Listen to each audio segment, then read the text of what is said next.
10 हाथियों की मौत की वजह बन चुके हैं यूपीएससी टॉपर। गजब के लापरवाह लोग हैं भाई, इनको सस्पेंड करो, हटाओ। क्राइसिस के टाइम पे, आपदा के टाइम पर अपने सर्विस को निगलेक्ट किया है। अगर ये वहां प्रेजेंट होते तो शायद कुछ हाथी जो है वो बच जाते। कि व्हाट इज कोडो मिलेट, जिसके वजह से 10 एलिफेंट्स की मौत हो गई है। अब प्रीलिम्स ओरिएंटेड हम थोड़ा सा पढ़ लेते हैं। सरकार ने इस इश्यूज को निपटने के लिए 3-4 चीजें की हैं। सब शुरू किया जाए, चलिए। जय हिंद दोस्तों। मध्य प्रदेश के उमारिया डिस्ट्रिक्ट में बांधवगढ़ टाइगर रिजर्व है, जिसमें 10 हाथियों की मौत की वजह बन चुके हैं यूपीएससी टॉपर। 2010 बैच के इंडियन फॉरेस्ट सर्विसेज ऑफिसर रहे हैं गौरव चौधरी, जो कि इस पूरे टाइगर रिजर्व के डायरेक्टर पोजीशन पे थे। 2010 से लेकर दो बार प्रमोशन इनको मिल चुकी है, तो वो डायरेक्टर लेवल पर आ चुके हैं। ये सस्पेंड हुए हैं और इनके ठीक नीचे असिस्टेंट फॉरेस्ट कंजर्वेटर निनम्मा जी, वो सस्पेंड हुए हैं। 2 ऑफिसर सस्पेंड हुए हैं। क्यों? क्योंकि इन लोगों की लापरवाही की वजह से। अब वो लापरवाही क्या थी वो इस वीडियो में मैं आपको बताऊंगा। ये पूरा न्यूज को हम केस स्टडी में कन्वर्ट करेंगे और इस केस स्टडी से हम प्रीलिम्स और मेंस को अलग अलग करेंगे, और आपको भी ये समझ में आएगा कि किसी भी एक न्यूज और टॉपिक को कैसे हम डिवाइड और डिकोड कर सकते हैं प्रीलिम्स और मेंस ओरिएंटेड। ये पूरी न्यूज जो है 3 हिस्सों में डिवाइड होती है हमारे यूपीएससी सिलेबस के हिसाब से। एक एथिक्स, एक जीएस पेपर 3 और एक जीएस पेपर 2। जीएस पेपर 2 के अंदर गवर्नेंस, जीएस पेपर 3 के अंदर wild life and human conflict, और पेपर 4 के अंदर एथिक्स, इंटीग्रिटी एंड एप्टीट्यूड। शुरू किया जाए, चलिए। अब ये सस्पेंशन जो इनका ऑर्डर आया है वो खुद सीएम साहब ने, मध्य प्रदेश के सीएम ने खुद लिखा है। बोला कि गजब के लापरवाह लोग हैं भाई, इनको सस्पेंड करो, हटाओ। मतलब ऐसा क्या हुआ? ये था कि भाई हाथी का एक झुंड जो है वो अलग होके गांव में चला गया, और लगभग 10-12 हाथी थे जिन्होंने फसल खाना शुरू कर दिया। अब भाई बेचारे मासूम हैं, फसल खाना शुरू किया। फसल खाने के बाद कोडो मिलेट्स खाने के बाद उनकी मौत हो गई। कोडो मिलेट्स क्या है हम आगे डिस्कस करेंगे। जैसे मौत हुई, इनको फोन किया गया, इन्होंने अपना फोन स्विच ऑफ कर दिया। इन्हों कहा गया कि भाई आप जल्दी आइए, लेकिन नहीं, ये अपनी पर्सनल कन्वीनियंस को ज्यादा प्रायोरिटी दे रहे थे rather than public duty, public service. So all India rule, all India services rule 1968 के रूल 3 के तहत इनको सस्पेंड कर दिया गया है। रूल 3 का इन्होंने उल्लंघन किया है। क्या है रूल 3? कि एक तो ये अपने ड्यूटी के प्रति सत्यनिष्ठ नहीं थे, ड्यूटी के प्रति डिवोटेड नहीं थे, अपने पर्सनल कन्वीनियंस को ज्यादा तवज्जो दी थी। ठीक है। दूसरा, रिस्पॉन्सिव टू सुपीरियर्स, अपने सुपीरियर को भी फोन का जवाब नहीं दे रहे थे। मतलब बताइए, अलग ही एटीट्यूड चल रहा है। पब्लिक नीड, जनहित था ना, लोक सेवा किस लिए चालू किया आपने, मतलब किस लिए आपने ज्वाइन किया था सर्विसेज। और दूसरा, act responsibly in public interest. अगर हम वाइल्ड लाइफ कंजर्वेशन ना करें तो इंसान जानवर को, जानवर इंसान को मार के खा जाएगा। यही लोग हैं जो कि मेंटेन रखे हैं biosphere, natural park, national park, tiger reserve, जिसमें एक कहीं ना कहीं सीमा बंधी हुई है। और इन हाथियों के झुंड ने यही किया। उन्होंने देखा कि उनके जितने साथी थे, 10 हाथी मर चुके हैं, बाकी के जो हाथी थे वो अब जाके ह्यूमंस पर अटैक कर रहे हैं। तो इस पूरे केस में 10 हाथी प्लस 2 इंसानों की भी मौत हुई है यहां पर। आइए देखते हैं कि एथिक्स के पर्सपेक्टिव में ये केसेस क्या हैं, मतलब एथिकल इश्यूज क्या इन्वॉल्व होते हैं। सबसे पहला आता है नेग्लिजेंस ऑफ ड्यूटी, मतलब जो आप कर रहे हैं, जो आपकी जिम्मेदारी है, ड्यूटी है, वहीं पर बहुत घोर नेग्लिजेंस निकल कर आया है और अपने रिस्पॉन्सिबिलिटी से आप दूर भाग रहे हैं। क्राइसिस के टाइम पे, आपदा के टाइम पर अपने सर्विस को निगलेक्ट किया है। उस टाइम जब शपथ खाई होगी 2010 में, तो उसको भूल गए हैं अब लगता है उस शपथ को, और जो वाइल्ड लाइफ है और जो ह्यूमन कॉन्फ्लिक्ट है वहां पर इमरजेंसी थी, वहां पर ये पहुंचे नहीं। दूसरा है फेलियर इन लीडरशिप। इनके जो प्रिंसिपल, जो असिस्टेंट फॉरेस्ट कंजर्वेटर थे निनम्मा जी, उन्होंने अपने जितने सबऑर्डिनेट थे उनको सारा काम सौंप दिया, खुद भी नहीं किए।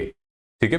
वो प्रिंसिपल मतलब डायरेक्टर तो कुछ किया ही नहीं, जो इनके नीचे वाले थे उन्होंने भी हाथ झाड़ दिया और अपने सबऑर्डिनेट्स को कहा कि तुम लोग देख लो। और इन्वेस्टिगेशन में भी बहुत ज्यादा हाथ नहीं इन बटा रहे थे।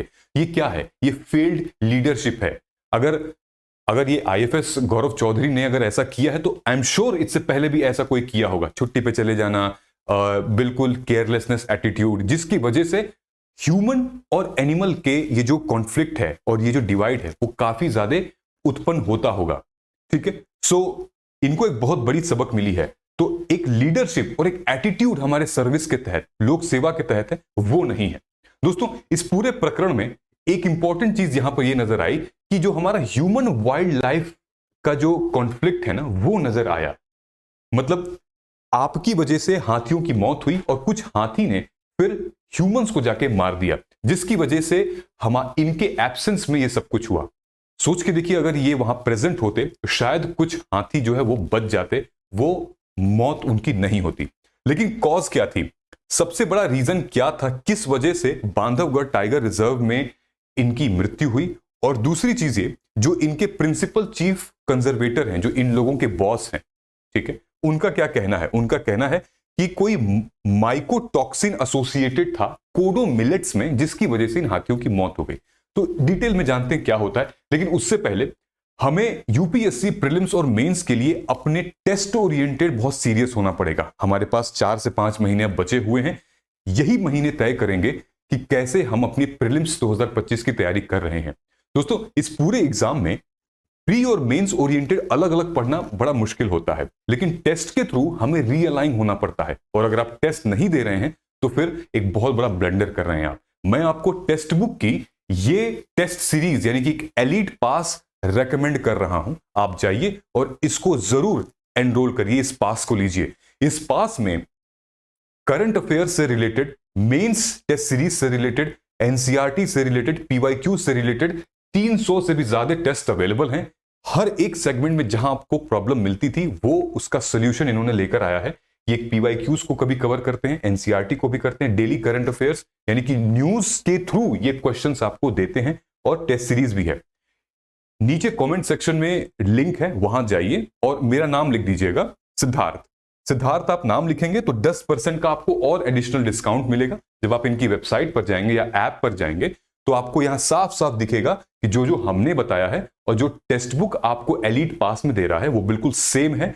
और मैं आपको रेकमेंड कर सकता हूं, दुनिया यूज कर रही है टेक्स्ट बुक का, आप भी यूज करिए और अपने टेस्ट के प्रति सीरियस हो जाइए, क्योंकि टेस्ट जो है वो हमें रीअलाइन करता है, हमारा स्ट्राइक रेट बताता है कि कौन सा सब्जेक्ट कितना है। फीडबैक पे हमें ध्यान देना पड़ता है। सीसैट का भी टेस्ट है, मेंस का भी है, full length test with analysis है, करंट अफेयर के नोट्स के साथ टेस्ट दे रहे हैं, और 10 साल का पीवाईक्यू का प्रोग्राम भी है, एनसीईआरटी टेस्ट भी है। So it's good deal. आप जाइए, नीचे कमेंट सेक्शन में लिंक है, वहां जाके आप क्लिक करेंगे। हमारा नाम जरूर लिखिएगा, नाम में बात है, ठीक है।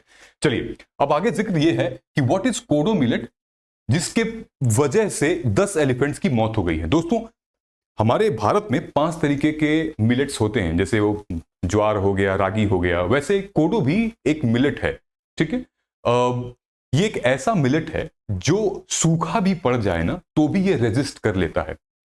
अच्छा मिलेट है, मतलब लोग खाते हैं हेल्दी रहने के लिए, जैसे कैसे हम लोग बाजरा, ज्वार, रागी वगैरह खाते हैं, ठीक है। अधिकतर जो इसकी कल्टीवेशन है वो किधर होती है? वो होती है हमारे डेक्कन प्लेटू साइड में, और ये भारत के साथ साथ Philippines, Indonesia, Vietnam, West Africa, Pakistan और थाईलैंड में भी इसका सेवन किया जाता है, इसको ग्रो किया जाता है। ये प्रीलिम्स ओरिएंटेड है, दिखने में कुछ आपको ऐसा लगेगा, ये कुछ इस तरीके का ये मिलेट होता है, ठीक है। और साथ में इसके बेनिफिट क्या है? डायबिटिक कंट्रोल है, वेट लॉस में मदद करता है, हार्ट को हेल्दी रखता है, जहां पर ये बहुत अच्छा फाइबर का काम करता है, जिससे कॉन्स्टिपेशन वगैरह नहीं आता। गुड फैट्स है, कैल्शियम है, आयरन है, प्रोटीन है इसमें, तो अच्छा है। लेकिन ये साथ साथ नुकसानदेह भी है, मतलब कि मनुष्यों को और जानवरों के प्रति काफी ज्यादा सीरियस होना पड़ेगा इसको खाने से पहले। अब मनुष्य जो है वो तो चेक कर लेते हैं, ठीक है, कि भाई ऑर्गेनिक है कि नहीं, देख लें खराब हुआ है कि नहीं खराब हुआ है, लेकिन जानवर जो है वो नहीं कर पाते हैं। अगर कोई खेत में इसको ग्रो कर रहा है और उनका अनाज फसल जो खराब हो रहा है, फंगस लग रहा है, कीटनाशक उस पर लग रहे हैं, तो जानवर अगर आके खाता है तो फिर उसको नहीं पता चलता। और यही हुआ है इस केस में। मतलब कि इतिहास बताता है कि 2003 में एक स्टडी की गई थी, एक जर्नल निकाला गया था जिसका नाम है एथनोफार्माकोलॉजी, एक जर्नल था, आप सर्च कर सकते हैं। इसमें बताया गया है कि ये कोडो मिलेट्स पे फंगस लगा हुआ था और चूहों को, कुत्तों को और साथ में चिकन्स को दिया गया था खाने के लिए, तो उनकी मृत्यु हो गई थी खाने के बाद, क्योंकि ये फंगस लग जाता है। दोस्तों, जितने भी ये ड्रॉट रेजिस्टेंट प्लांट होते हैं, गर्मी के कारण मतलब माहौल ऐसा, टेम्परेचर ऐसा हो जाता है जिसके वजह से इन पर फंगस लग जाता है। ठीक है, माइकोटॉक्सिन्स लग जाते हैं। माइकोटॉक्सिन्स में भी और अलग तरीके की प्रजाति के एसिड होते हैं जिसकी वजह से लग जाता है। So how kodo poisoning impacts animals, मतलब जैसे वो खाते हैं। अब ये हाथी जो है, ये हाथी उन विलेजेस में पहुंचे, उस विलेज में पहुंचने के बाद ये जो कोडो मिलेट है वो खा रहे होंगे। जैसे उन्होंने खाया तो क्या असर होता है उनके शरीर के अंदर, वो देखिए। इस शरीर के अंदर जो असर होता है, इनको पूरा का पूरा कार्डियोवैस्कुलर सिस्टम पर अटैक करता है। ये हार्ट के फंक्शन को धीरे धीरे कम करने लगता है और जिसकी वजह से इनको ट्रेमर्स होते हैं, चक्कर आने लगते हैं, डिजीनेस होती है, बेहोश हो जाते हैं और ट्रीटमेंट अगर टाइम पे नहीं मिली तो ये खत्म हो गए। यहीं पर काम आता था आईएफएस यानी कि गौरव चौधरी जी का। अगर वो टाइम पर आ जाते तो फोन उठाते, बड़ी से बड़ी गाड़ियां आती, उठा के ले जाती, शायद कुछ हाथी बच जाते, लेकिन नहीं हुआ ऐसा, जिसकी वजह से ये गुजर गए। एक एसिड है, आप नोट भी कर सकते हो इसको, जिसका नाम है साइक्लोपियाजोनिक एसिड। ये एक प्राइमरी टॉक्सिक कंपोनेंट है कोडो पॉइजनिंग में। जब भी फंगस डेवलप होता है इसके ऊपर, तो जो एसिड बनता है, जो पॉइजनस होता है, वो यही एसिड है जिसका नाम है सीपीए, साइक्लोपायाजोनिक एसिड, जिसकी वजह से ये कैल्शियम हमारे हार्ट में कम कर देता है और हमारे हार्ट में जो रिदम की प्रॉब्लम हो जाती है और दिक्कत हो जाती है, इंपेयर्ड हो जाता है हार्ट। अब प्रीलिम्स ओरिएंटेड हम थोड़ा सा पढ़ लेते हैं। ये टाइगर रिजर्व मतलब दुनिया का सबसे बड़ा टाइगर रिजर्व में से आता है। बड़ा एज इन की जो बंगाल टाइगर्स हैं सबसे ज्यादा यहीं पर पाए जाते हैं, एमपी के उमारिया डिस्ट्रिक्ट के बांधवगढ़ टाइगर रिजर्व में। ठीक है, अब high density of Bengal tigers, यानी कि ये कहां लाई करता है, अगर हम ज्योग्राफिकल लोकेशन देखें तो Vindhya mountain range central India पर ये लाई करता है। ठीक है, अच्छा, जब हम विंध्या माउंटेन रेंज की बात कर रहे हैं तो ये देखिए, ये है विंध्या रेंज जो कि ऊपर जा रही है मध्य प्रदेश वाली, और ये है सतपुरा रेंज। इन दोनों रेंज को कौन डिवाइड करता है? नर्मदा नदी। ये सब प्रीलिम्स में 2024 में भी क्वेश्चन आया है, 23 में भी क्वेश्चन आया है, तो क्लियर हुआ। ठीक है, और आगे आते हैं। यहां पर क्या पूछा गया कि अब सरकार ने क्या किया है। सरकार ने इस इश्यूज को निपटने के लिए 3-4 चीजें की हैं। सबसे पहले तो एक कमेटी बनाई। कमेटी किस चीज की? इन्वेस्टिगेटिंग कमेटी की, भाई इसको कैसे ठीक किया जाए और किस वजह से एक्चुअली ये हुआ था, ताकि अब अगर कोई जानवर कहीं जाता है, खाता है कुछ, तो देखभाल की जाए और गांव वालों को भी बताया जाएगा कि जो अगर कोडो मिलेट जो ग्रो कर रहे हैं उन पर फंगस ना लगे। ठीक, अकाउंटेबिलिटी, अब अगर ऐसा कोई ऑफिसर करता है तो भाई उसको सीरियसली लिया जाएगा और रूल्स और सख्त करेंगे। ठीक है, ताकि अब कोई फोन स्विच ऑफ करके ये ना बोले कि भैया हम छुट्टी पर हैं, हम नहीं आएंगे। Elephant task force, specialized team बनाई जाएगी। सरकार ने कहा है कि जो भी हर्ड में, ग्रुप में जब हाथी निकलते हैं या ट्रंक वाले हाथी निकलते हैं तो उनको कैसे कंट्रोल में करने के लिए एक टास्क फोर्स मैनेजमेंट की गठन होगी। एक्सपर्ट कंसल्टेशन, ऐसी सिचुएशन में जहां पर ज्यादा हाथी हैं हमारे भारत में, जैसे केरला में, आसाम में और कर्नाटका में, जहां पर हाथियों की रिजर्व ज्यादा है, वहां पर लोग कैसे कंट्रोल करते हैं उनसे सीखा जाएगा। तो मध्य प्रदेश ने कहा है ये होगा। रेडियो टैगिंग होगी। दोस्तों, जिस जिस राज्य में जानवर बायोस्फीयर है, टाइगर रिजर्व है, वहां पर रेडियो टैगिंग होती है। यहां पर भी रेडियो टैगिंग होगी। जो लोन मेल हैं वो कभी कभी इधर उधर भाग जाते हैं तो उनकी टैगिंग होगी कि भाई कहां जा रहे हैं, कहीं ह्यूमन को दिक्कत न कर दें, ये सारी चीजें। हाथी मित्रा एक प्रोग्राम है। हर राज्य में अलग अलग प्रोग्राम चलते हैं हाथियों के कंजर्वेशन से रिलेटेड। मध्य प्रदेश में हाथी मित्रा स्कीम है जिसके थ्रू ह्यूमन और वाइल्ड लाइफ का जो कंफ्लिक्ट है उसको रिड्यूस किया जाएगा। ये इंपॉर्टेंट है यहां पे। उसके बाद इलेक्ट्रिक फेंसिंग की जाएगी, जहां पर सोलर पावर्ड फेंसेस लगाए जाएंगे कि जो टाइगर रिजर्व है वो जितने भी जानवर हैं उसके बाहर ना जाए, गांव वालों के पास ना जाए, ह्यूमन वाइल्ड लाइफ कॉन्फ्लिक्ट कम होगा। ठीक, इसी संदर्भ में हमने 2 मेंस के क्वेश्चन आपके लिए रखे हैं। अब आपको हमारे टेलीग्राम पे जाना है, इनका आंसर करना है और हम उसका कॉपी चेक कर लेंगे। सवाल एक जीएस पेपर 3 है, सवाल एक जीएस पेपर 4 का है।